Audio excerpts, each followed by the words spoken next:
Bienvenue dans l'interview de France 24. J'ai le plaisir d'avoir à mes côtés aujourd'hui M. Lobsang Tangay, chef du gouvernement tibétain en exil. Merci de votre venue. Merci beaucoup de m'avoir invité, Marc. Cette année marque le 60e anniversaire du départ de votre chef spirituel, le Dalai Lama, en exil. C'était l'époque où, en 1969, la Chine prenait le contrôle du Tibet. Comme beaucoup d'autres Tibétains par la suite, il s'est installé en Inde, pays voisin, Inde où vous êtes né. Bien sûr, le Dalai Lama est devenu le symbole de la cause tibétaine et il l'est depuis des décennies, mais en 2011, il a abandonné le pouvoir politique pour se concentrer sur les questions spirituelles. Il y a alors eu une élection que vous avez gagnée, puis vous avez été réélu. Et donc la première question est tout à fait évidente.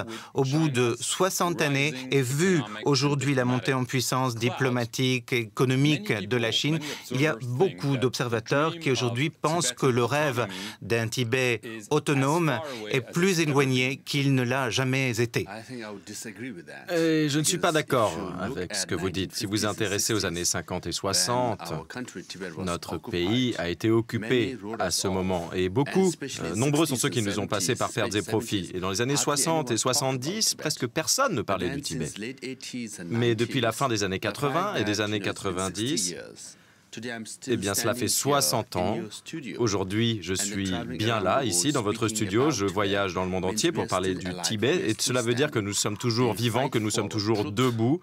Nous luttons pour la vérité et la justice. Donc oui, la Chine est en plein essor. Son influence augmente, on peut le sentir. Et vous le ressentez. Lorsque vous voyagez, par exemple, est-ce que vous vous rendez compte de l'influence croissante de la Chine sur le comportement des dirigeants, des leaders internationaux qui veulent peut-être préserver leurs liens avec la Chine et peut-être ne souhaitent pas vous rencontrer? Oui, je le sens. Il y en a qui ont des réticences pour nous rencontrer, des réticences à nous rencontrer ou à parler du Tibet. Et il y a des conditions imposées par le gouvernement chinois. Si on signe un accord de libre-échange, par exemple la Norvège, le Danemark ou d'autres pays européens, eh bien les conditions, c'est de ne pas parler des 3 T, Tibet, Taïwan et Tiananmen. On peut vraiment le sentir. Et en même temps, il y a un certain regret ou un certain retour de bâton parce qu'en Australie, par exemple, il y a une loi qui est à l'examen au Parlement pour empêcher ou endiguer l'influence extérieure, notamment l'influence chinoise. Et donc ça, c'est une tendance qui augmente dans la communauté internationale parce qu'on veut savoir ce qu'est la Chine et c'est un discours qui est très important. Donc il y a un nouveau public qui est sensible à ce discours. Et nous devons tirer parti de cette dynamique dans la communauté internationale.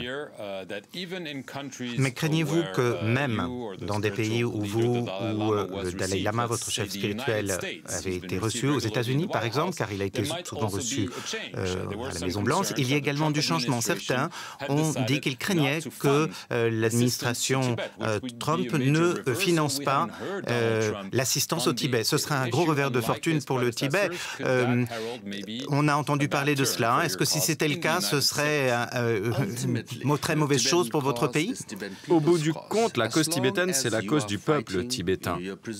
Et si on lutte et qu'on protège son identité, qu'on poursuit ses objectifs, c'est ça qui détermine le résultat. Donc, dans le Tibet, à l'extérieur du Tibet, il y a beaucoup d'unité, beaucoup de solidarité. En ce qui concerne le président Trump et le financement de la cause tibétaine, il y a un certain malentendu, parce que le financement de la cause tibétaine passe par le Congrès.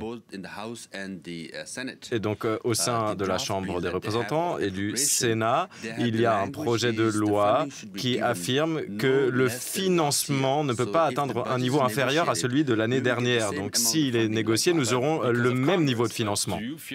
Du fait du Congrès, mais est-ce que vous ne craignez pas qu'à la Maison-Blanche, il y ait en ce moment quelqu'un qui n'est pas aussi favorable à votre cause que ses prédécesseurs? Ce que je sens, c'est qu'à Washington, il y a une attitude plus offensive en ce qui concerne la Chine. Le président Trump a imposé des barrières douanières de 30% sur les panneaux solaires et les réfrigérateurs. et cela cible clairement la Chine. Alors bien sûr, il y a toujours des éléments à la Maison-Blanche et dans les gouvernements, dans tous les gouvernements, mais on se rend compte que la Chine est un concurrent. Et le secrétaire d'État Rex Tillerson, l'ambassadeur américain en Chine, ont parlé de la question tibétaine face à leurs homologues chinois. Mais vous aimeriez qu'il soit peut-être un peu plus offensif? Oui, c'est sûr. Nous espérons que le président Trump s'inscrira dans la tradition qui consiste à rencontrer le Dalai Lama. Le président Obama l'avait rencontré à 4 reprises. Le président Bush l'avait rencontré à 4 reprises également. Et donc, nous espérons que cette tradition se poursuivra. Et nous avons des raisons de penser que cela sera le cas si le Dalai Lama se rend à Washington. Vous attendez une invitation? Ces négociations ne sont jamais rendues publiques. Alors au Tibet, depuis que Xi Jinping est arrivé au pouvoir, et il est clairement l'un des plus puissants dirigeants chinois depuis très longtemps, quelle est sa politique vis-à-vis du Tibet? Est-ce qu'il est prêt à négocier? Je le dis pour nos téléspectateurs, il y a eu des négociations entre 2002 et 2010, mais officiellement il n'y en a pas eu depuis. Donc espérez-vous qu'il change de façon de faire, ou est-ce que vous pensez qu'il refusera de parler d'autonomie? Alors, si on s'intéresse au mandat de Xi Jinping, aux 5 dernières années, on voit qu'au niveau micro, la situation a empiré au Tibet. La destruction du monastère de Larungar, qui est passé d'une population de 12 000 à 5 000 moines et nonnes. Il y a 3 nonnes également qui se sont suicidées. Il y a également un monastère qui s'appelle Yachingar, où sont 6 000 nonnes, qui est en cours de démolition. Il y a 151 personnes qui se sont immolées depuis 2011. Et il y a la sécurisation du Tibet qui pose un problème. Il y a l'indice Freedom House qui montre que le Tibet est la région la moins libre du monde, juste après la Syrie. Et il y a Reporters sans frontières qui affirme qu'il est plus difficile pour les journalistes d'accéder au Tibet qu'à la Corée du Nord. Et donc on voit que la situation s'est véritablement empirée sous Xi Jinping. Donc il ne veut pas négocier, de votre Mais point de vue. nous sommes optimistes. En tant que bouddhistes, c'est ce que nous sommes, optimistes. Et nous espérons que lors de son second mandat, qui commencera en mars cette année, il reverra sa position sur la question tibétaine et qu'il se rendra compte que la politique, la ligne dure, ne fonctionne pas. Il y a de plus en plus de manifestations, de plus en plus de mécontentements, et il faudrait une politique plus souple. Et un ami de son père, Hu Yaban, avait une vision plutôt positive de la question tibétaine. Est-ce que vous prenez vos rêves pour des réalités, ou est-ce que ça ressort de vos interactions directes, bien sûr, avec les dirigeants chinois? Est-ce que vous avez l'impression qu'ils pourraient changer de point de vue? En tant que bouddhistes, nous croyons à l'impermanence. En tant qu'homme politique? Et en tant qu'homme politique également, nous sommes toujours optimistes. La réalité sur le terrain montre qu'il y a plus de répression. Mais nous espérons, nous avons des raisons d'espérer que lors de ce second mandat, Xi Jinping verra que le Tibet est à portée de main et qu'on pourra trouver une solution. Il y a bien sûr certaines inquiétudes quant à la santé du Dalai Lama. Il a annoncé qu'il annulait ses déplacements internationaux, probablement parce que ceux-ci sont trop fatigants pour lui. Et la question est donc celle de sa succession et des réactions de la Chine à sa succession. On en parle beaucoup. Mais est-ce que vous avez le sentiment que la philosophie de la voie moyenne, c'est-à-dire autonomie plutôt qu'indépendance, pourrait se retrouver en péril? Autrement dit, si la Chine ne change pas de façon de faire, s'il y a une bagarre autour de la succession du Dalai Lama, certains Tibétains pourraient choisir l'indépendance et la violence. La violence est futile. La voie médiane est la bonne voie. Dans de nombreux groupes, dans de nombreuses parties du monde, il y a des gens qui utilisent la violence pour parvenir à leur fin. C'est vrai, mais nous sentons toujours que nous sommes les bons, nous sommes du bon côté. Mais les gens pourraient s'impatienter, les jeunes par exemple. Et vous leur dites que ça ne servira à rien?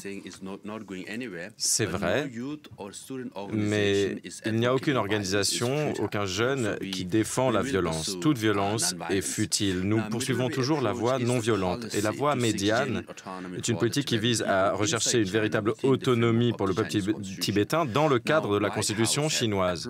La Maison-Blanche a appuyé cette voie médiane et je suis ici et dans les capitales européennes européenne pour appeler tous les dirigeants à soutenir cette voie médiane. Et en ce qui concerne la France, cette voie médiane est étroitement liée à la proposition de Strasbourg, qui a été proposée par le Dalai Lama au sein du Parlement européen. Et au Tibet, on connaît très bien cette proposition de Strasbourg et nous espérons que le gouvernement et que les dirigeants français s'approprieront cette proposition, qu'ils traiteront le Tibet comme une mer. Mais en conclusion, d'ailleurs,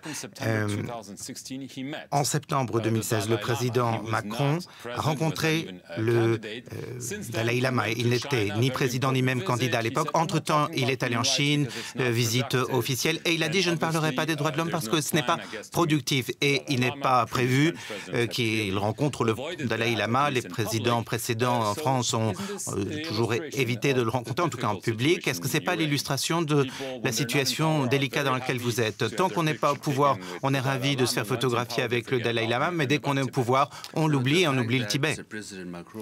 Le fait que le président Macron ait rencontré sa sainteté, le Dalai Lama, auparavant, montre qu'il est une bonne personne, qu'il est une personne sensée. Mais aujourd'hui, il est dans une situation complexe. Cela, on peut le comprendre. Et s'il dit « je vais faire une nouvelle visite officielle en Chine chaque année », comment voulez-vous qu'il défende votre cause? J'espère qu'il utilisera sa fonction, comme l'ont fait les présidents Chirac et Mitterrand, pour influencer le gouvernement chinois afin que des négociations soient lancées sur la question tibétaine.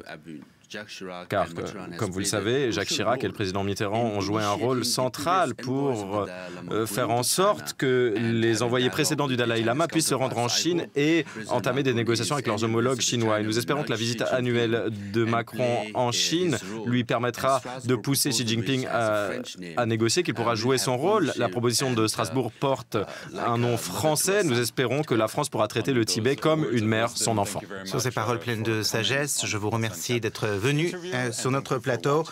C'était l'interview de France 24, la suite sur France 24.